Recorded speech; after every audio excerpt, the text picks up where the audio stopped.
স্বাগত নিউজ 24 সংবাদে আপনাদের সঙ্গে আছি আমি নাফিসা হক। দেখছিলেন বিআরবি কেবলস সংবাদ শিরোনামগুলো। এবারে জানিয়ে দিব পুরো খবর। জুলাই ঘোষণাপত্রের খসড়া চূড়ান্ত করেছে সরকার।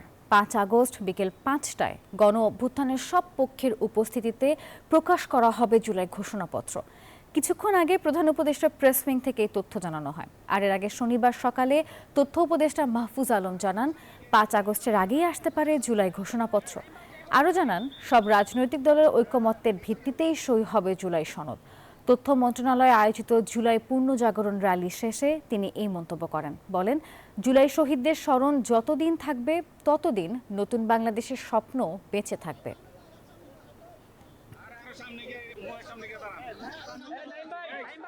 সনদ হচ্ছে সবগুলো রাজনৈতিক দলগুলোর সাথে একেবারে পাবলিকলি মানুষ দেখেছে যে কি কি বিষয় নিয়ে আলোচনা হয়েছে, কোন দল কি বিষয়ে একমত হয়েছে, কোন দল কি বিষয়ে একমত হয়নি, সেটার ভিত্তিতে একটা কমন ডকুমেন্ট প্রস্তুতি চলছে। সেটা আমি মনে করি যে সকল দলের এক ধরনের কি বলা যায় কম্প্রোমাইজের ভিতর দিয়ে এখন একটা জায়গায় এসে পৌঁছেছে এবং খুব শীঘ্রই আমরা মনে করি যে আমরা আশা রাখি যে 5 আগস্ট এই ডকুমেন্টটা স্বাক্ষরিত হবে। নতুন বাংলাদেশের ইশতেহার ঘোষণা করতে যাচ্ছে জাতীয় নাগরিক পার্টি এনসিপি। দেশ গড়তে জুলাই পদযাত্রা শেষে আগামীকাল কেন্দ্রীয় শহীদ মিনারে এই ইশতেহার ঘোষণা করবে দলটি। সমাবেশে জানানো হবে 24 দফা। এর আগে দেশের 59টি জেলায় জুলাই পদযাত্রা সম্পন্ন করেছে এনসিপি। এসব কর্মসূচি থেকে পাওয়া বার্তা তুলে ধরা হবে আগামীকালের সমাবেশে। নতুন বাংলাদেশের ইশতেহার ঘোষণার অনুষ্ঠানে সবাইকে আমন্ত্রণ জানিয়েছে দলটি। জুলাই আগস্ট গণহত্যা মামলায় আন্তর্জাতিক অপরাধ ট্রাইব্যুনালে শেখ হাসিনার বিরুদ্ধে প্রথম সাক্ষ্য গ্রহণ শুরু হবে আগামীকাল। আর ট্রাইব্যুনালের অনুমতি পেলে এর সূচনা বক্তব্য সরাসরি সম্প্রচার করা হবে। শনিবার ট্রাইব্যুনালের প্রসিকিউটর গাজী এমএইচ তামিম এই তথ্য জানান। গত 10 জুলাই মামলাটিতে শেখ হাসিনা সহ 3 জনের বিচার শুরুর আদেশ দেওয়া হয়। মামলার আসামি সাবেক প্রধানমন্ত্রী শেখ হাসিনা ও সাবেক স্বরাষ্ট্রমন্ত্রী আসাদুজ্জামান খান কামাল পলাতক রয়েছেন। আরেক আসামি সাবেক আইজিপি চৌধুরী আবদুল্লাহ আল মামুন কারাগারে রয়েছেন। অপরাধ স্বীকার করে রাত সাক্ষী হয়েছেন তিনি।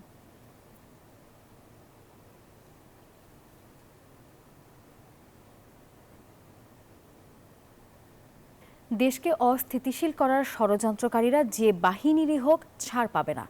মেজর সাদিক ইস্যুতে এমন মন্তব্য করেছেন স্বরাষ্ট্র উপদেষ্টা। 5 আগস্ট ঘিরে নাশকতার কোনো শঙ্কা নেই বলেও জানিয়েছেন তিনি। এদিকে রায়ের বাজার বধ্যভূমির গণকবর থেকে জুলাই আন্দোলনে নিহত 114 জনের মরদেহ তোলার সিদ্ধান্তের কথা জানিয়েছেন স্বরাষ্ট্র উপদেষ্টা। শনিবার সকালে মোহাম্মদপুর থানা এবং রায়ের বাজারে গণকবর পরিদর্শন শেষে তিনি এসব কথা বলেছেন। 5 আগস্ট ফ্যাসিস্ট শেখ হাসিনা সরকারের পতনের পর একের পর এক ষড়যন্ত্রের মুখে অন্তর্বর্তী সরকার। প্রথমে জুডিশিয়াল কু, তারপর সচিবালয়ে আনসার সদস্যদের বিশৃঙ্খলায় জড়ায়, কার্যক্রম নিষিদ্ধ আওয়ামী লীগ। 1 বছর পরও ফ্যাসিস্ট শেখ হাসিনার পতনের দিন ঘিরে বাতাসে ভেসে বেড়াচ্ছে নানা গুঞ্জন। আওয়ামী লীগের বিভিন্ন সংগঠনের গুপ্ত মিটিং ভাবাচ্ছে খানিকটা। সরকার বলছে কোনো শঙ্কা নেই। আইনশৃঙ্খলা কার্যক্রম পরিদর্শনে শনিবার সকালে রাজধানীর মোহাম্মদপুর থানায় যান স্বরাষ্ট্র উপদেষ্টা। জানান, আওয়ামী লীগের বিভিন্ন গোপন বৈঠকের বিষয়ে সচেষ্ট সরকার। নাশকতার অপচেষ্টা শক্ত হাতে দমন করা হবে। এর সাথে যে কোনো বাহিনীর সদস্যই জড়িত থাকুক না কেন কোনো ছাড় দেয়া হবে না। যে বাহিনী যে জড়িত থাকবে কাউকেই ছাড় দেওয়া হবে না, সবারই আইনের আওতায় নিয়ে আসা হবে। আর যেহেতু আপনারা বললেন যে তাদের কার্যক্রম নিষিদ্ধ করা হয়েছে এবং তারাও যদি কোনো রকমের অপকর্ম করতে চায় কোনো রকমের ছাড় পাবে না। এদিকে থানা পরিদর্শন শেষে জুলাই আন্দোলনে শহীদদের গণকবর জিয়ারত করতে রায়ের বাজার বধ্যভূমিতে যান জাহাঙ্গীর আলম। সেখানে তিনি জানান শহীদদের লাশ শনাক্তে কবর খোঁড়ার চিন্তা করা হচ্ছে। 114 জনের গণকবর রয়ে গেছে, যাদের আমরা এখন পর্যন্ত আইডেন্টিফাই করতে পারি নাই। আমরা চেষ্টা করতেছি। মুন্সিগঞ্জ আমরা গেছিলাম, সেই সময় বললো যে তারা সবাই রাজি হয়েছে এটাকে শনাক্ত করার জন্য। এই জন্য আমরা খুব তাড়াতাড়ি এদের শনাক্ত করে যারা তাদের বডি এখানে রাখতে চায় তারা এখানে রাখতে পারবে, আর যদি কেউ নিয়ে যেতে চায় ওটাও নিয়ে যেতে পারবে। গণকবর সৃষ্টির নেপথ্যে থাকা সবাইকে আইনের আওতায় আনার হুঁশিয়ারিও দেন তিনি। মাসুদা লাবনী, নিউজ 24, ঢাকা। জুলাই গণ অভ্যুত্থানের প্রথম বার্ষিকী উপলক্ষে কাল রাজধানীর শাহবাগে সমাবেশ করবে বাংলাদেশ জাতীয়তাবাদী ছাত্রদল। সমাবেশ শুরু হবে দুপুর 2টায়। প্রধান অতিথি হিসেবে ভার্চুয়াল মাধ্যমে যুক্ত হবেন বিএনপি ভারপ্রাপ্ত চেয়ারম্যান তারেক রহমান। বিশেষ অতিথি থাকবেন বিএনপি মহাসচিব মির্জা ফখরুল ইসলাম আলমগীর। সমাবেশ ঘিরে ব্যাপক প্রস্তুতি নিয়েছে সংগঠনটি। সুশৃঙ্খলভাবে আয়োজন সম্পন্ন করতে নেতাকর্মীদের 6টি বিশেষ নির্দেশনা দেওয়া হয়েছে।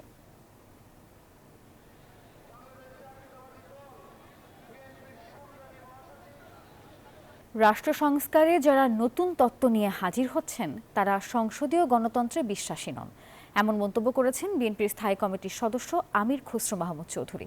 শনিবার রাজধানীর নীলক্ষেতে দলের প্রয়াত ভাইস চেয়ারম্যান আব্দুল মান্নানের স্মরণ সভায় কথা বলেছেন তিনি। পাবলিকের জনগণের সম্মুখে এই বিষয়গুলো করতে হবে, বলতে হবে, এবং সমাধান গণতান্ত্রিক প্রক্রিয়ার মাধ্যমে হতে হলে সেটা পার্লামেন্টারি সিস্টেমের মধ্যে যেটা আছে সেটাকে আপনাকে মেনে নিয়ে করতে হবে। এর বাইরে অন্য কোনো ফরেন বডি এনে এটার উপর আপনি নিয়ন্ত্রণ আনতে চাইলে গণতন্ত্র কাজ করবে না, তখন আবার আরেকটা গোষ্ঠী সেখানে শক্তিশালী হয়ে যাবে। রাজধানীর গুলিস্তানের সুন্দরবন স্কয়ার মার্কেটের অগ্নিকাণ্ডে হতাহতের কোনো ঘটনা ঘটেনি। শনিবার সকাল 10টার দিকে এই মার্কেটের 5 তলায় আগুনের সূত্রপাত হয়, আর প্রায় 1 ঘন্টার চেষ্টায় বেলা 11টার দিকে সেই আগুন নিয়ন্ত্রণে আসে। ফায়ার সার্ভিস কর্তৃপক্ষ জানিয়েছে 3-4 বছর আগেই এই ভবনকে ঝুঁকিপূর্ণ ঘোষণা করা হয়েছিল, কিন্তু তারপরও কোনো উদ্যোগ নেওয়া হয়নি। শনিবার সকাল 10টার দিকে রাজধানীর গুলিস্তানের সুন্দরবন স্কয়ার মার্কেটের 5ম তলায় অগ্নিকাণ্ডের ঘটনা ঘটে। মুহূর্তেই কালো ধোঁয়ায় ছেয়ে যায় চারপাশ। এ সময় ব্যবসায়ী ও ক্রেতাদের মধ্যে আতঙ্ক ছড়িয়ে পড়ে। প্রত্যক্ষদর্শীরা জানান গোডাউনের ইলেকট্রিক শর্ট সার্কিট থেকেই এই আগুনের সূত্রপাত হয়। আগুনটা মূলত লাগছে গোডাউন থেকে। উপরে 5 তলা সবগুলো হচ্ছে গোডাউন, আর 2 তলা 3 তলা 4 তলা এগুলো হচ্ছে মোবাইল ফোন অ্যাক্সেসরিজ। ইলেকট্রিকের যে লাইন দেওয়া যাচ্ছিল ওই সময় শর্ট সার্কিট করে ফেলছে। আগুন লাগার খবর পেয়েই ঘটনাস্থলে আসে ফায়ার সার্ভিস। পরিস্থিতি নিয়ন্ত্রণে যোগ দেয় সেনাবাহিনী ও পুলিশ সদস্যরাও। ফায়ার সার্ভিসের 11টি ইউনিটের প্রায় 1 ঘন্টার চেষ্টায় বেলা 11টার দিকে নিয়ন্ত্রণে আসে আগুন। ব্যবসায়ীদের অভিযোগ, আগুন নেভানোর জন্য ভবনটিতে পর্যাপ্ত কোনো ব্যবস্থা ছিল না। ফায়ার এক্সিট তো আছে কিনা ঠিক বলতে পারি না ভাই। ঢাকা ফায়ার সার্ভিসের সহকারী পরিচালক কাজী নজমুজ্জামান জানান, 4 বছর আগেই এই ভবনটিকে ঝুঁকিপূর্ণ হিসেবে ঘোষণা করা হয়েছিল, তারপরও কোনো কার্যকর ব্যবস্থা নেওয়া হয়নি। ফায়ার সার্ভিস সিভিল ডিফেন্সের কোনো সেফটি প্ল্যান নাই। এই বিল্ডিংটাকে আমরা একবার অগ্নি নির্বাপনের ঝুঁকিপূর্ণ ভবন হিসাবে চিহ্নিত করেছিলাম। তবে অগ্নিকাণ্ডে কেউ হতাহত হয়নি বলেও জানান তিনি। আল মোহাইমিনুল খান, নিউজ 24, ঢাকা। জামায়াতে ইসলামের আমির ডক্টর শফিকুর রহমানের ওপেন হার্ট সার্জারি সফলভাবে সম্পন্ন হয়েছে। তিনি সুস্থ রয়েছেন বলে জানিয়েছেন অস্ত্রোপচারের নেতৃত্ব দেওয়া চিকিৎসক ডাক্তার জাহাঙ্গীর কবির। তিনি জানান, এখন নিবিড় পর্যবেক্ষণে রয়েছেন ডাক্তার শফিকুর রহমান। তার 2টি ধমনীতে বাইপাস সার্জারি করা হয়েছে। বাসায় যেতে পারবেন আগামী 7 দিনের মধ্যে, আর 3 দিনের মধ্যে আইসিইউ থেকে কেবিনে তাকে ট্রান্সফার করা হবে। রাজনীতির মাঠে ফিরতে পারবেন 3 সপ্তাহের মধ্যেই। গত 19 জুলাই ঢাকায় সমাবেশ চলাকালে হঠাৎ অসুস্থ হয়ে পড়েন তিনি, আর পরে তার হৃৎপিণ্ডে 5টি ব্লক ধরা পড়ে। 3টা বাইপাস করার কথা ছিল, আমরা মোট 4টা বাইপাস করছি, যেন ওনার কোনো দিকে কোনো সমস্যা না হয় ইনশাআল্লাহ।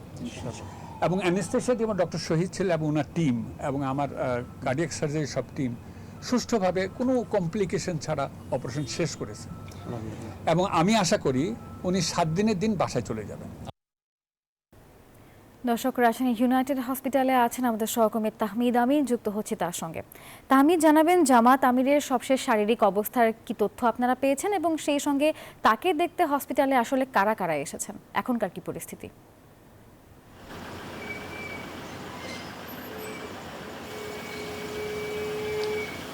জি আফসানা সুলতানা, আপনাকে ধন্যবাদ।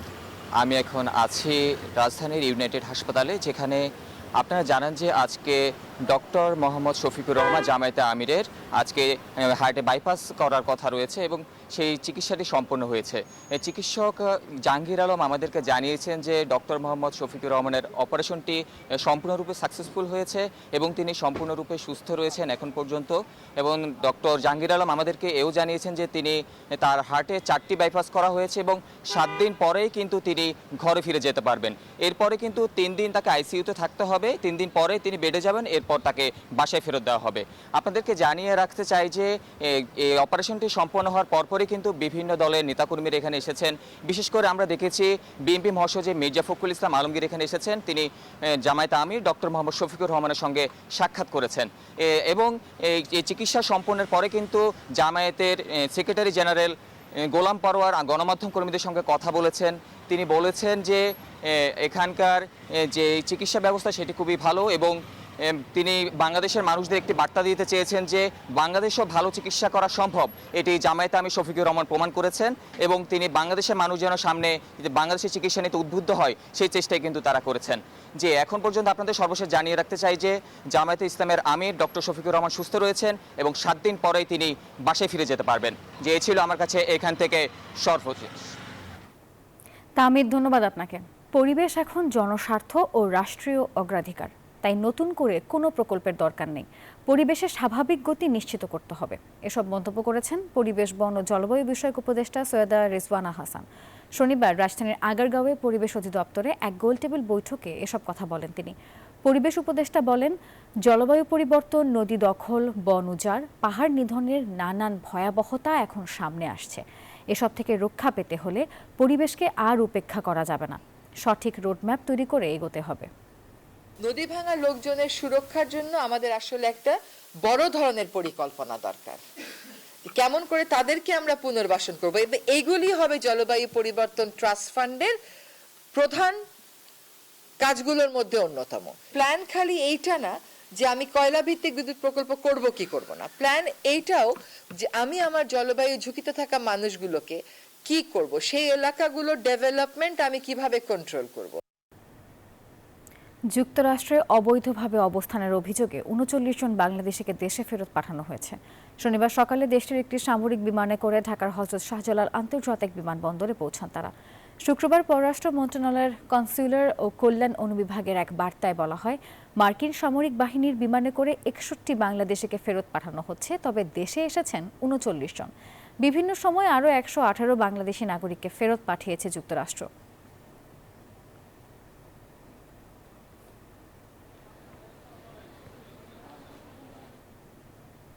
৬ বছরেও শেষ হয়নি কক্সবাজার সদরের ভারুয়াখালী সেতুর নির্মাণ কাজ। ফলে ৮ কিলোমিটার দূরত্বের কক্সবাজার শহরে যেতে হয় ২৬ কিলোমিটার ঘুরে। স্থানীয় সরকার প্রকৌশল অধিদপ্তর বলছে, আগামী ডিসেম্বরে শেষ হতে পারে এই সেতুর নির্মাণ কাজ। ইরফানুল হাসানের পাঠানো তথ্য ছবি নিয়ে ডেস্ক রিপোর্ট।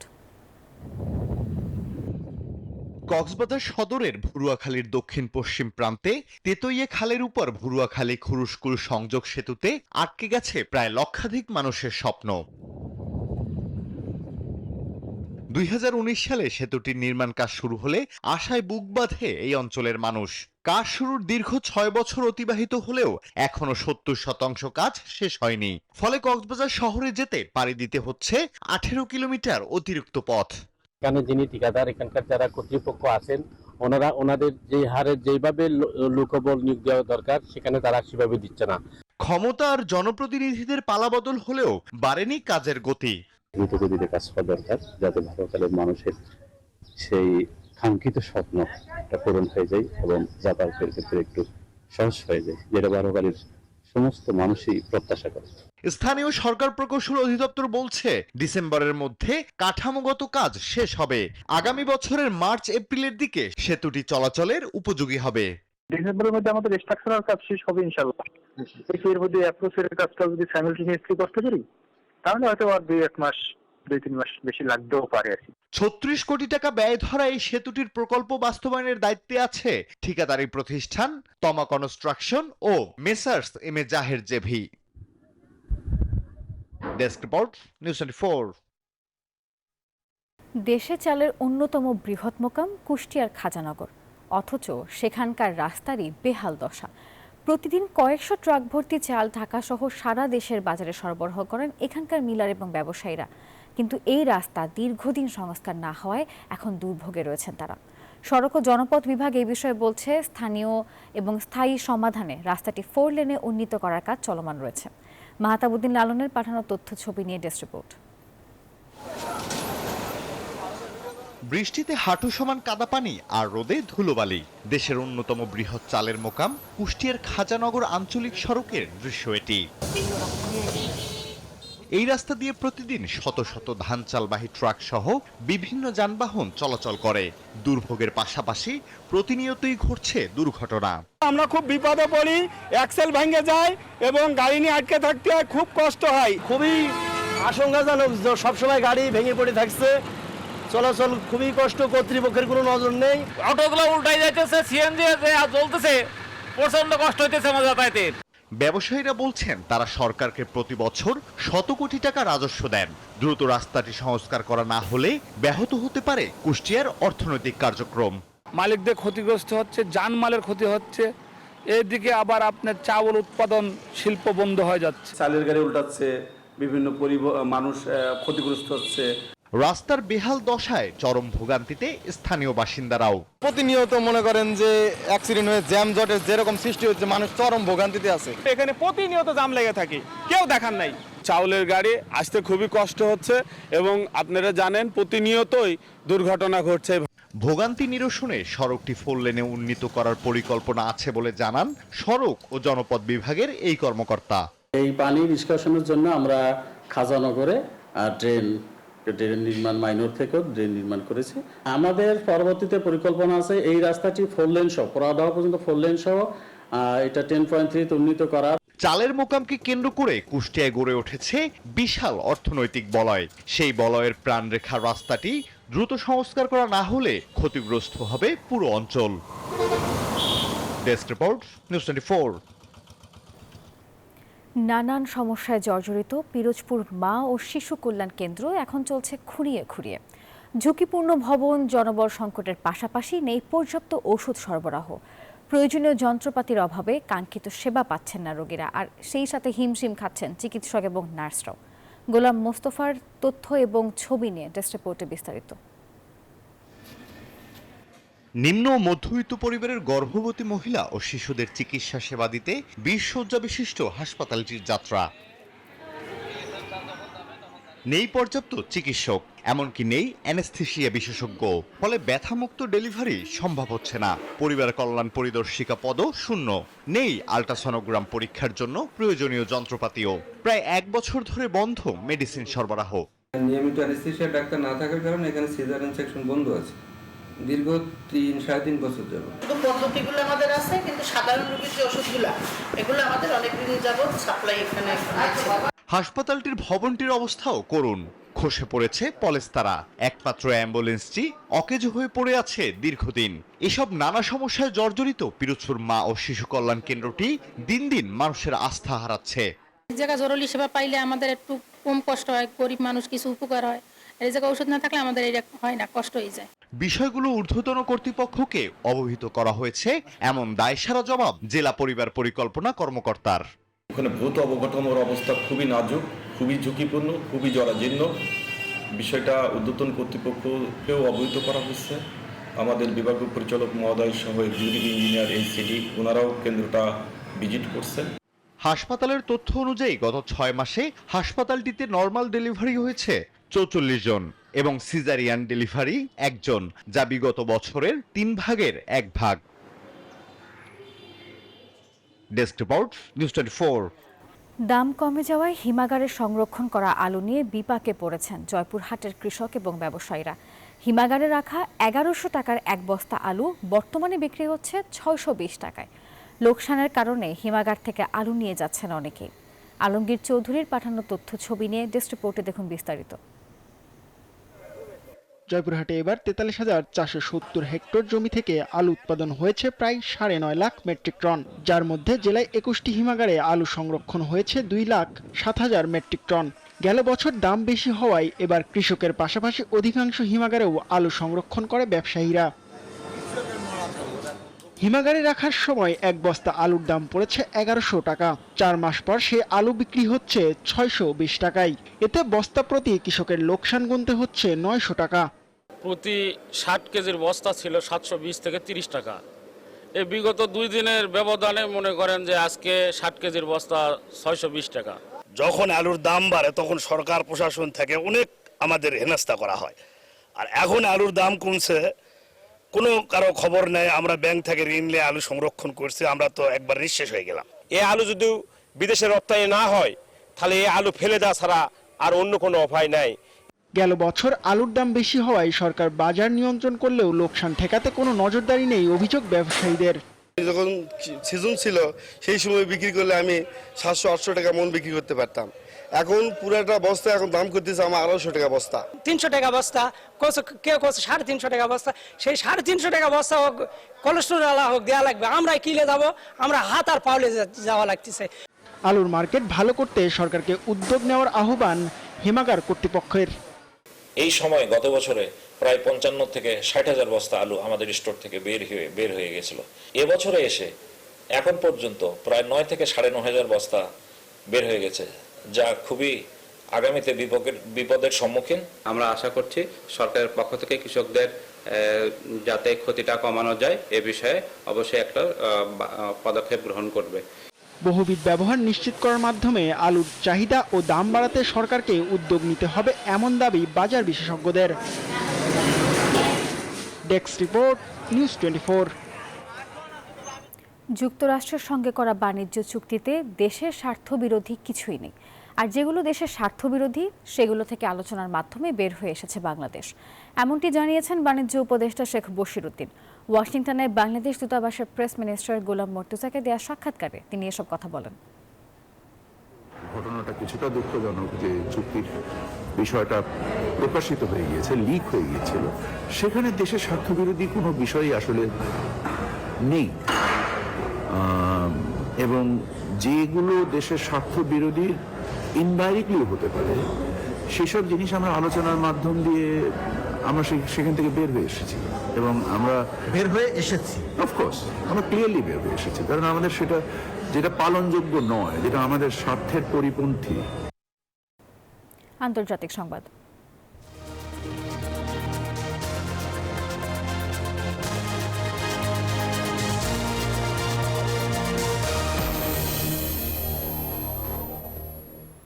দুটি পারমাণবিক সাবমেরিন রাশিয়ার কাছাকাছি মোতায়েন করার নির্দেশ দিয়েছেন যুক্তরাষ্ট্রের প্রেসিডেন্ট ডোনাল্ড ট্রাম্প। সাবেক রুশ প্রেসিডেন্ট দিমিত্রি মেদভেদেভের মন্তব্যে চটে গিয়ে এই নির্দেশ দিয়েছেন তিনি। তবে সামরিক প্রোটোকল মেনে দুটি সাবমেরিন ঠিক কোথায় মোতায়েন করা হচ্ছে তা নির্দিষ্ট করে বলেননি ট্রাম্প। সাবমেরিন মোতায়েনের পদক্ষেপ ও মেদভেদেভের পাল্টা হুঁশিয়ারি সব মিলিয়ে ফের উত্তপ্ত হতে পারে ওয়াশিংটন মস্কো সম্পর্ক, এমনটাই আশঙ্কা বিশ্লেষকদের।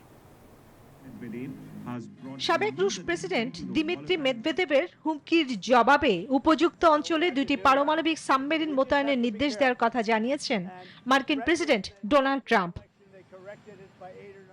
শুক্রবার ট্রুথ সোশ্যালে দেওয়া এক পোস্টে ট্রাম্প জানান, সাবেক রুশ প্রেসিডেন্ট ও বর্তমান নিরাপত্তা পরিষদের ডেপুটি চেয়ারম্যান দিমিত্রি মেদভেদেভের উস্কানিমূলক বক্তব্যের পরিপ্রেক্ষিতে এই পদক্ষেপ। তবে ঠিক কোথায় ডুবোজাহাজ দুটি মোতায়েন করা হবে স্পষ্ট করেননি। ট্রাম্প বলেন, মেদভেদেভের নির্বোধ ও উস্কানিমূলক বক্তব্য যাতে অনাকাঙ্ক্ষিত পরিস্থিতি তৈরি না হয় সেজন্য এই পদক্ষেপ নেওয়া হয়েছে। এর আগে মেদভেদেভ সতর্ক করে বলেন, ট্রাম্পকে ডেড হ্যান্ড নামে পরিচিত রাশিয়ার শীতল যুদ্ধ যুগের স্বয়ংক্রিয় পারমাণবিক প্রতিরক্ষা ব্যবস্থার ভয়াবহতা উপলব্ধি করতে হবে।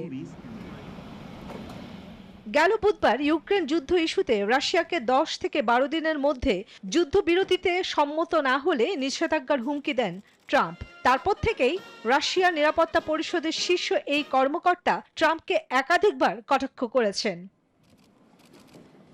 সাবমেরিন মোতায়েনের পদক্ষেপ ও মেদভেদেভের পাল্টা হুঁশিয়ারি সব মিলিয়ে ফের উত্তপ্ত হতে পারে ওয়াশিংটন মস্কো সম্পর্ক। যুক্তরাষ্ট্র রাশিয়ার মধ্যে এই নতুন উত্তেজনা বিশ্ব রাজনীতিতে আরও অস্থিরতা সৃষ্টি করতে পারে বলে মনে করছেন বিশ্লেষকরা। চন্দ্রা, নিউজ 24। স্বাধীন ও সার্বভৌম ফিলিস্তিন রাষ্ট্র প্রতিষ্ঠা না হওয়া পর্যন্ত প্রতিরোধ চালিয়ে যাওয়ার ঘোষণা দিয়েছে হামাস। জাতিসংঘের সদর দপ্তর থেকে দেয়া এক ঘোষণাপত্রের অস্ত্র ত্যাগের আহ্বানের জবাবে সংগঠনটি এই প্রতিক্রিয়া জানিয়েছে। এদিকে ইসরায়েলি হামলায় একদিনে নিহত হয়েছে 83 জন ফিলিস্তিনি, আর গাজায় ত্রাণ নিতে গিয়ে প্রাণ হারাচ্ছেন শিশু এবং কিশোররা। ফিলিস্তিন ও ইসরায়েলের মধ্যে দ্বিরাষ্ট্রভিত্তিক সমাধানের লক্ষ্যে চলতি সপ্তাহে যুক্তরাষ্ট্রের নিউ ইয়র্ক শহরে জাতিসংঘ সদর দফতরে 3 দিনব্যাপী সম্মেলন অনুষ্ঠিত হয়। ফ্রান্স ও সৌদি আরবের নেতৃত্বে ওই সম্মেলনে দ্বিতীয় দিন এক যৌথ ঘোষণাপত্র জারি করা হয়। ঘোষণায় স্বাক্ষর করে 17টি দেশ। কাতার, মিশর, সৌদি আরব ছাড়াও যুক্তরাজ্য, ফ্রান্স ও কানাডাও রয়েছে তাতে। গাজা শাসন থেকে সরে দাঁড়াতে এবং অস্ত্র পরিত্যাগ করার আহ্বান জানানো হয়েছে। জবাবে হামাস জানায়, জেরুজালেমকে রাজধানী করে স্বাধীন ফিলিস্তিনি রাষ্ট্র প্রতিষ্ঠা না হওয়া পর্যন্ত প্রতিরোধ চলবে। এদিকে গাজায় ত্রাণ নিতে আসা মানুষের উপর ইসরায়েলের বর্বরতা থামছেই না। প্রতিটি খাবার বহনকারী ট্রাক যেন হয়ে উঠেছে মৃত্যুফাত। খাবার নিতে এসে গুলিতে নিহত হচ্ছে শিশু, কিশোর থেকে শুরু করে বয়স্করাও। এক একটি ট্রাক ঘিরে পরিকল্পিতভাবে বিশৃঙ্খলা তৈরি করা হয় বলে মনে করে চিকিৎসা সেবা নিয়োজিত সংস্থাগুলো। মানবিক সংকট চরমে, জানায় ডক্টরস উইদাউট বর্ডার্স। জাতিসংঘের মানবিক বিষয়ক সমন্বয়ক অফিস OCH এ প্রকাশিত এক ভিডিওতে দেখা যায়, ফিলিস্তিনিরা খাদ্য সহায়তার জন্য অপেক্ষা করতে করতে গুলির মুখে পড়ছে। ইসরায়েল অনাহারের নীতি অনুসরণ করছে, বিশ্বজুড়ে ক্ষোভ বাড়ছে। ফিলিস্তিনিদের সহায়তার কথা বললেও গাজা সফর এসে কোনো জাতিসংঘ প্রতিনিধির সঙ্গেই সাক্ষাৎ করেনি মার্কিন দূত স্টিভ উইটকফ। আর যুদ্ধবিরতি হবে কিনা তা কয়েকদিনের মধ্যে বোঝা যাবে বলে জানিয়েছেন ইসরায়েলের সেনাপ্রধান। চন্দ্রা, নিউজ 24। আর এই ছিল নিউজ 24 সংবাদের এখনকার আয়োজনে। দর্শক, দেশে করোনা ভাইরাস এবং বিভিন্ন সংক্রমণের হার বেড়েছে, তাই সংক্রমণ থেকে সুরক্ষিত থাকতে ব্যবহার করুন সেফনিল ফেস মাস্ক। এতক্ষণ সঙ্গে থাকার জন্য ধন্যবাদ সবাইকে।